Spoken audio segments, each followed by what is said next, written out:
Hello everyone, welcome to Online Help Guide. Today in this video, I'm going to show you how to download Duolingo. So without any further ado, let's get started. So Duolingo is the most popular language learning platform and the most downloaded education app in the world. Also, it can be used for free and is available to all. Now, in order to download it, first of all, go to Play Store. In the search bar, type in Duolingo. In order to download this app, tap on the install button.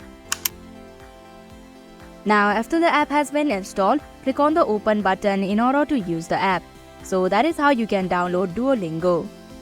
Thank you for watching Online Help Guide. Hope this video was helpful. If it was, hit the like button and comment down if you have any questions or feedback. Also, if you are new to our channel, subscribe and hit the bell icon so that you don't miss our upcoming videos.